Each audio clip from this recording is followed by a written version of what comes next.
আজকের ব্লগে দেখাবো কাজিনের জন্য কেন কেক আনা হয়েছিল আর আমরা সব কাজিনরা মিলে কিভাবে একদিন মজা করলাম অ্যান্ড কি কি খাওয়া দাওয়া করেছিলাম আর আমাদের বাসায় কি কি রান্না বান্না হয়েছিল সব কিছু নিয়েই থাকছে আজকের ব্লগটা।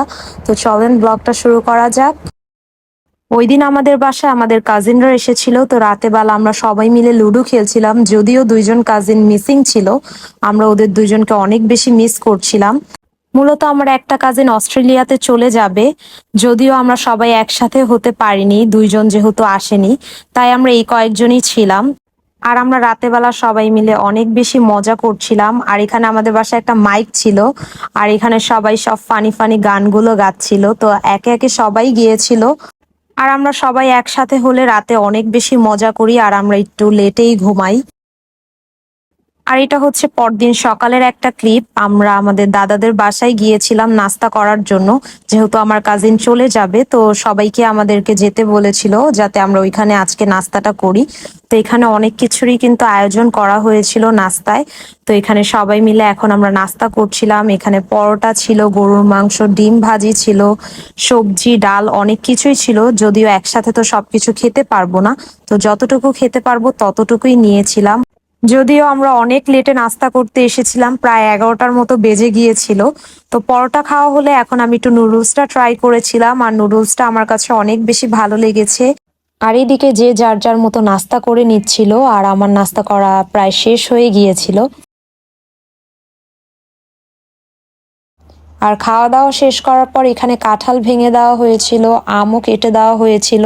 তো এগুলো এখন আমাদের সবাইকে খেতে দিয়েছিল। আর এখান থেকে আমি এক পিস আম খেয়েছিলাম, যেহেতু মাত্রই নাস্তা করেছি, তো আমি বেশি একটা খেতেও পারিনি, আর এমনিতেও আমার আম এত পছন্দ না। আর এক পিস কাঁঠাল খেয়েছিলাম। আর এটা হচ্ছে দুপুরের একটা ভিডিওর ক্লিপ। আর বাইরে অনেক বেশি বৃষ্টি হয়েছিল তখন, আর আমিও শাওয়ারটাও নিয়ে ফেলেছি, যদিও শাওয়ার নিতে নিতে অনেক বেশি লেট হয়ে গিয়েছিল, দুপুরের খাওয়ার সময় হয়ে গিয়েছিল। আর যেহেতু আমাদের কাজিনরা কালকে এসেছিল, তো আজকে তো চলে যাবে, তাই আম্মু অনেক কিছু রান্না করেছিল। এখানে আম্মু পোলাও রান্না করেছিল, দেন এখানে মুরগির রোস্ট ছিল, সাথে ছিল খাসির মাংস। যদিও আমরা খাসির মাংস খাই না, বাট আমাদের কাজিনদের জন্যই রান্না করা হয়েছিল। আর এখানে আম্মু গরুর মাংসটা গরম করছিল। এই গরুর মাংস আম্মু আগের থেকে রান্না করে রেখেছিল, তো এটাকে আম্মু একটু গরম করে নিচ্ছিল। আর এদিকে আম্মু কাবাবগুলো কিন্তু সুন্দরভাবে ভেজে রেডি করে রেখেছিল আগের থেকে। আর এখন আমি আপনাদের সাথে শেয়ার করব আমার হাতের স্পেশাল সালাদের রেসিপি।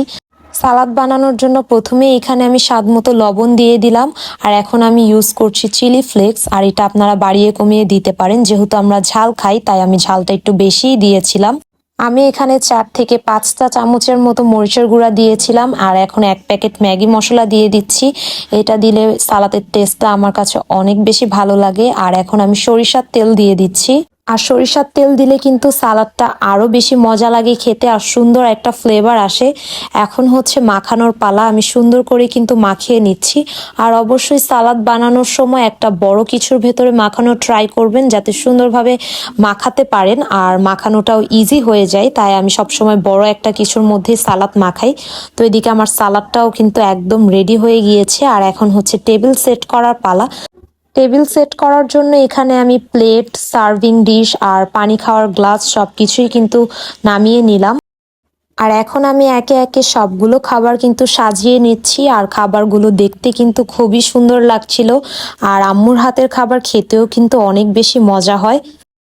আর এখন সবাই মিলে খেতে বসেছিলাম। তো আমি যে জিনিসগুলো খেতে বেশি পছন্দ করি সেগুলোই আমার প্লেটে নিয়ে নিলাম। তো ফার্স্টে আমি আম্মুর কাবাব নিয়েছিলাম, আর হচ্ছে একটা চিকেন রোস্ট নিয়েছি। আর আমার সালাদটা খেতে অনেক বেশি মজা হয়েছিল। আর সালাদ দিয়ে মেখে চিকেন রোস্ট খেতে আমার সবচেয়ে বেশি ভালো লাগে, কারণ সালাদটা অনেক ঝাল ঝাল থাকে, যেটা চিকেন রোস্টের সাথে খেতে অনেক বেশি ভালো লাগে। আর এই সালাদটা মূলত যারা ঝাল পছন্দ করে তাদের জন্যই বেস্ট। আর খাওয়া দাওয়া শেষ করার পর এখন আমরা সবাই মিলে কোক খাচ্ছিলাম, আর কোক আমাদের সবারই অনেক বেশি পছন্দ। আর খাওয়া দাওয়া শেষ করার পর এখন সবাইকে মিষ্টি দিলাম, আর এখানে প্রায় 4 রকমের মিষ্টি ছিল। আর এইদিকে আমি একটা ছোট মিষ্টি খেয়েছিলাম, আর এই ছোট মিষ্টিগুলো অনেক বেশি মিষ্টি লাগে খাওয়ার সময়। আর এখানে আমার কাজিন মিষ্টি খাচ্ছিল। আমার কাজিনদের মিষ্টি মোটামুটি সবারই পছন্দ। আর এখানে যেই কাজিনটা অস্ট্রেলিয়াতে চলে যাবে তার জন্য একটা কেক আনা হয়েছিল, আর এই কেকটা আমার বোনের পক্ষ থেকে ছিল।